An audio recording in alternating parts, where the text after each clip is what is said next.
Hello everyone, welcome back to Erudition. If you remember, in my video Eukaryotes and Prokaryotes, I had discussed about the nucleus and nucleoid. So today in this video, I'll be discussing about the eukaryotic nucleus in detail. The nucleus is a membrane-bound specialized organelle which contains the genetic material of the eukaryotic cell. So the nucleus is a specialized membrane-bound organelle. It has a membrane around it. It is large, centrally located and spherical in shape. The structure of the nucleus includes the nuclear membrane, the chromosomes, nucleoplasm and the nucleolus. It is bounded by two membrane structure and together both the membrane form the nuclear envelope. The nuclear envelope contains many pores on it, which allow the transfer of materials between the nucleoplasm and the cytoplasm. Now, what is the nucleoplasm? It is the liquid ground substance of the nucleus, within which the nucleolus and the chromatid materials are embedded. The nucleolus is not bound by any membrane.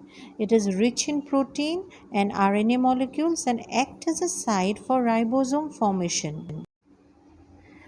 The chromatin material is thin, thread-like, intertwined mass of chromosome and contains the genetic material and proteins.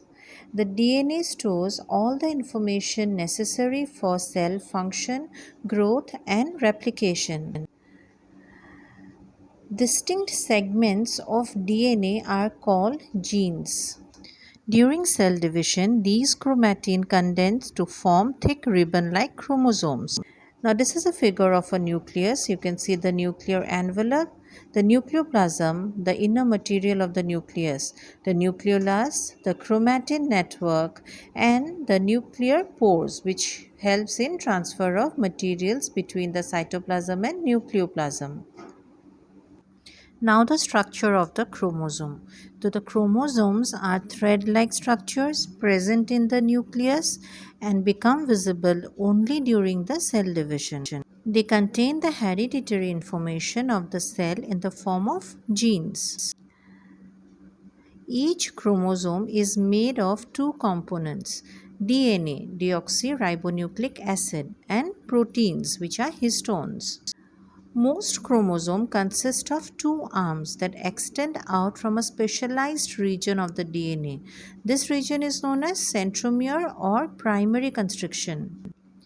The terminal region on each arm on either side of the centromere are called telomeres. Based on the position of the centromere, the chromosome attains particular shapes. Here we have a diagram of two chromatids joined at the centromere. You can see the telomeres on the extreme portion of the two arms on either side of the centromere. In the second figure, you see, based on the position of the centromere, the chromosomes are named as metacentric, submetacentric, acrocentric, and telocentric. Now, some points about the chromatid. Now we know that the chromosome number has to be maintained in all the cells of an organism. So during cell division, the chromosome first replicates so that each daughter cell receives a complete set of chromosomes. Following DNA replication, the chromosome consists of two identical structures called the sister chromatids, which are joined at the centromere. One of the two identical halves is known as a chromatid.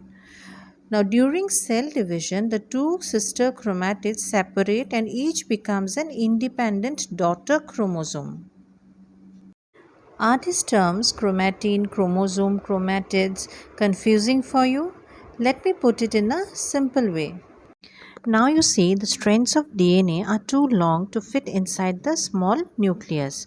So they are tightly coiled around the histone proteins and packed in such a way that they fit well inside the nucleus. These DNA strands, which are coiled around the histone proteins, are called the chromatin, and they form the chromatin network inside the nucleus. At the time of cell division, the chromatin becomes more tightly packed and condensed to form the chromosome. Before the cell divides, the chromosome duplicates itself, and each duplicate copy is known as a chromatid. Two sister chromatids are joined together at a point which is known as the centromere. So, the chromatin is the DNA strand wrapped around the histone protein. They condense to form the chromosome at the time of cell division, and the chromosome replicate to form two sister chromatids. Now, the functions of the nucleus.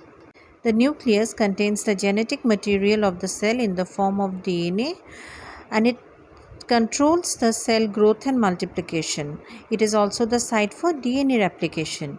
It regulates cell metabolism by synthesizing various enzymes. Nucleus is also the site where RNA and ribosomes are synthesized. Ribosomes are synthesized within the nucleolus. That was all about nucleus, its structure and function. The links for my previous videos are given in the description box below. Do like and share my video and subscribe to my channel by clicking on the bell icon.